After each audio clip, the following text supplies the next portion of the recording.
Hey all, I'm Chalaska, and this weekend, Xur picks my loadout. I think everyone should be able to enjoy build crafting in Destiny 2, but it's hard to know where to start as a new light. Xur gave me most of my arsenal as a new player and introduced me to all the possibilities Destiny had to offer. So I'm going to show you 3 builds, one for each exotic Xur is selling, so that you can get started with build crafting. Bonus points if we can tie in his exotic weapon.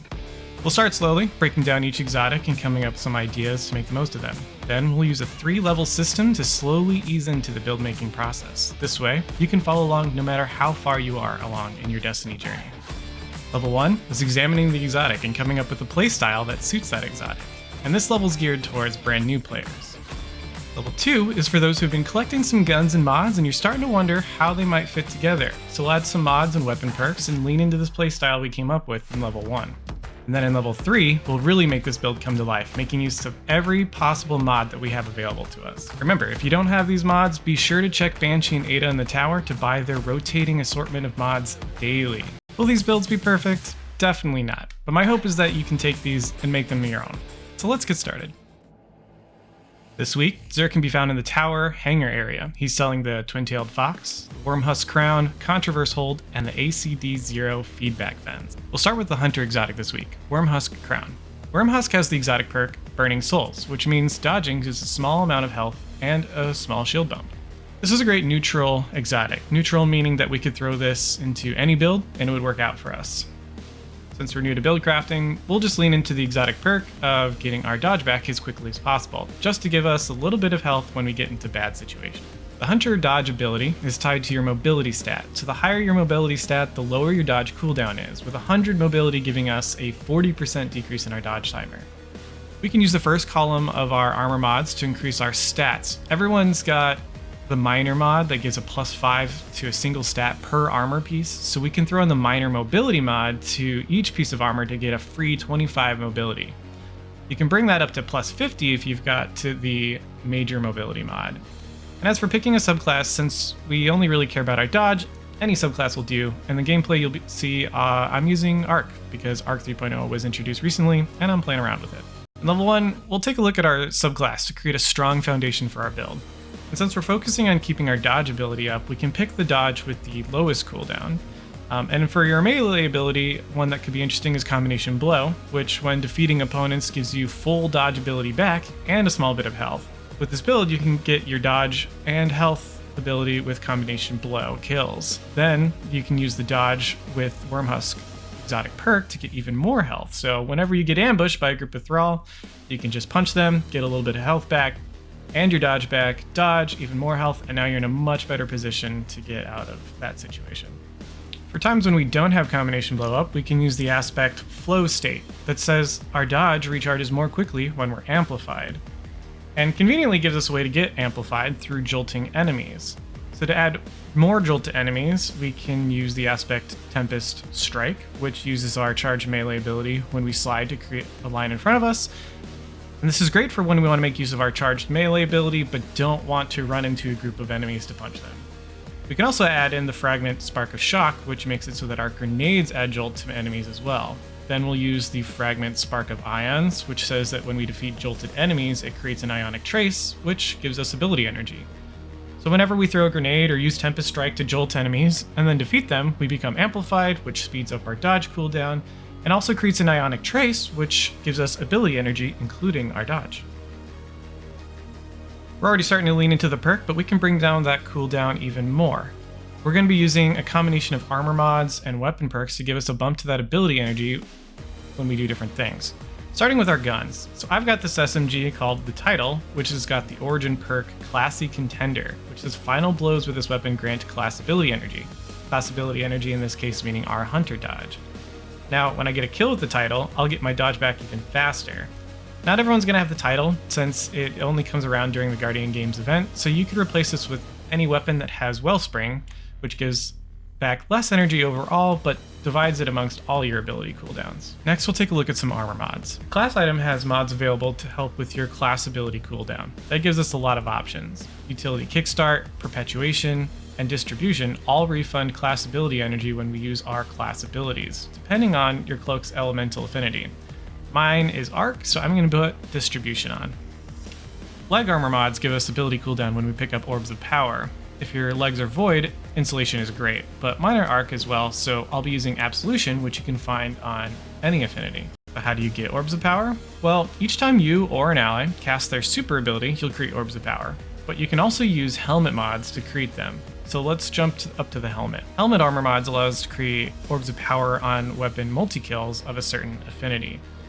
There are mods for weapons that match your subclass, which is Harmonic Siphon, a kinetic weapon, Kinetic Siphon, or matching your helmet's affinity. Since I'm planning on using the title, which is a void weapon, I won't be able to make use of the Harmonic Siphon since I'm on the Arc subclass, or the Kinetic Siphon since the title is Void. So instead, I'll be using Void Siphon on my Wormhusk since I've got the Void affinity on this role. This way, whenever I get multi-kills with the title, not only is Classy Contender giving me dodge energy, but I'll be creating orbs of power that, along with Absolution mod, will give me more dodge ability energy. As for the arm and chest armor mods, there isn't much here that can help us with our dodge ability cooldown, so feel free to use whatever you have available. Level 3, we're going to take a look at combat style mods, which can be found in the 4th column of your armor.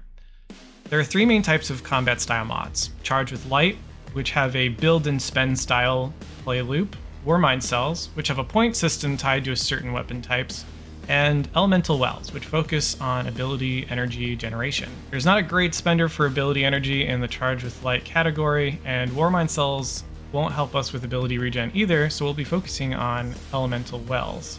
These mods gives us ways to create Elemental Wells, which appear on the ground, and give us different effects when we pick them up.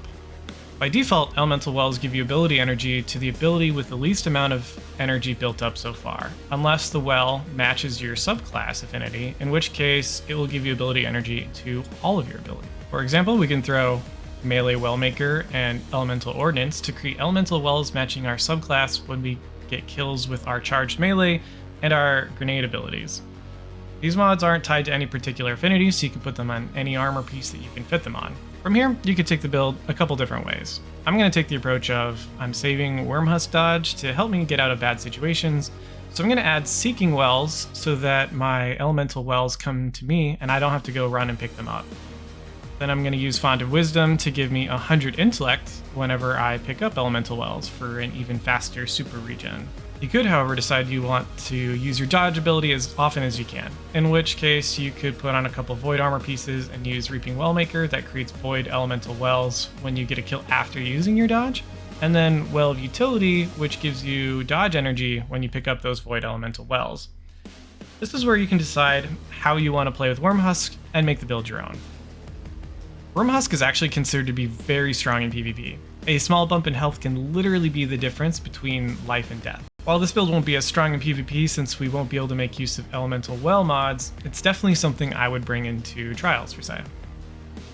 A good comfort build that can scale with skill and difficulty, great for new players and veterans alike. Next, let's look at the Warlock exotic Contraverse Hold, which has the exotic perk Chaotic Exchanger. Resist incoming damage while holding the grenade button to charge your Void grenade. Charged Void grenades return grenade energy on hit. Taking a look at this exotic perk, Contraverse Hold specifies Void grenades, so for this build, we'll be on the Void subclass. Now this exotic's going to be enhancing our grenades, so we'll be trying to boost our Discipline stat so that we get our grenade cooldown as low as possible. And we can use Discipline mods in the first column of our armor pieces to fill in the gaps. For our subclass, we'll be focusing on making our grenades even stronger. The aspect Chaos Accelerant allows us to hold the grenade button down to overcharge some of our grenades. This directly synergizes with our exotic since the Chaotic Exchange perk will be giving us damage resistance while we're charging those grenades up. We can combine this with the fragment Echo of Remnants, which makes grenades last even longer. And the grenades that are affected by both our fragment and the aspect are the Vortex and Axion Bolt grenades, so you can pick either one here. Both are great. I think the Vortex is a little easier to use. We can also add the fragment Echo of Undermining, which weakens targets hit by our grenade and further increases the damage our empowered grenades will be doing. Then we could use the aspect Feed the Void so that our Void abilities, including our grenades, activate the Devour buff, which will heal us when we get kills. Next, put on the fragment Echo Persistent so that we'll have Devour on for even longer. Let's see how we can use some armor mods and weapons to make this a little bit more advanced.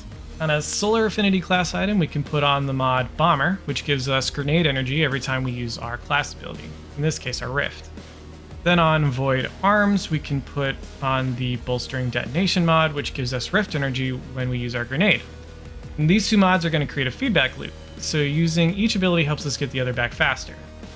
Then on our legs, we can use Innervation on a Solar Affinity armor, or Absolution on any other affinity to get the grenade energy when we pick up Orbs of Power. And to make Orbs of Power, we can use any of the Siphon mods on our helmet, since the gun we want to use is anything with the Demolitionist perk, which can be found on all sorts of guns, including this season's ritual weapon, Cry Mutiny. Once again, we're going to go for ability regen, so level 3 we'll dive into Elemental Wells for our combat style. Since we'll be throwing lots of grenades, it'll make sense to add a couple of Elemental Ordnance mods. Add the Bountiful Wells mod to a Solar Armor piece to make multiple copies of Elemental Ordnance stack, and with these mods you can create multiple wells with one grenade kill. And because we'll be creating these wells at a distance, I like to add in the Seeking Wells mod on an Arc Armor piece so that the wells come to us. Elemental Ordnance creates wells matching your subclass, so for this build we'll be generating a lot of Void Wells. And so I like to add the mod Well of Tenacity to a Void Armor piece, which gives us a huge damage resistance buff when Void Elemental Wells are picked up. So now our grenades heal us with Devour, and we'll be getting damage resistance while we build up to throw our next grenade. Shax wants to know if you threw all the grenades you could, and with this build you could confidently declare yes. Contraverse Hold definitely is no stranger to the Crucible, and it works especially well with the Axion Bolt grenades, as the build creates more bolts that travel further and hit harder. I think this build is super strong. Personally, I've used it to solo Flawless Dungeon, so it's a build I'd feel comfortable bringing into any activity. Our Titan exotic this week is the ACD-0 Feedback Fence, which has the exotic perk Fury Conductors. Melee hits build energy, being struck by enemy melee attacks, reduce the incoming damage, and unleashes energy in a devastating explosion. Any subclass can be used for this build as long as we're punching things to charge up the feedback fence, and I'm going to use Arc, since Fury Conductors gives me Arc vibes. The identity we're going to lean into is the Untouchable Punching Machine. We'll use the melee ability Seismic Strike, which helps us close the gap to our enemies and provide the first of our Fury Conductor energy stacks. Seismic Strike will also blind enemies in the area, setting them up for easy punching. We can put on the aspect Knockout, which empowers our next melee attack after wounding an enemy or breaking their shield, which I found happens a lot with Seismic Strike. And kills with either Seismic Strike or melee kills with Knockout make us amplified. Then we can use the aspect Juggernaut to give us a shield when sprinting and amplified to help protect us on the way to our next melee target. Some aspects to really lean into this identity could be Spark of Resistance, which gives us damage resistance on top of the feedback fence when we're surrounded, which will almost be always with this build, and Spark of Feedback, which says that we can take melee damage, our melee damage output increases. So not only would an enemy punching us be shocked by our feedback fence, but they would also be empowering our next punch. That said, Seismic Strike is going to be doing most of the heavy lifting, so we'll want to get our melee ability energy back as quickly as possible.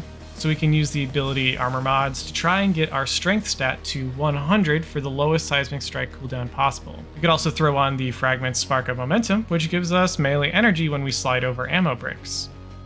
However, since we'll be using other mods to get ability energy back quickly in level 2 and level 3, you could opt to lean into the damage resistance aspect of this build and put all of your stats into resilience. For level 2, we have a couple ways that we can get melee ability energy, similar to how we've been gaining grenade energy for the Warlock build and class ability for the Hunter build. On our armor, add the Momentum Transfer mod to Arc Arms to give us melee energy on grenade damage, and the Absolution mod on our legs to get ability energy when we pick up Orbs of Power. Then add the Outreach mod to an Arc class item, which gives us melee energy when we use our class ability.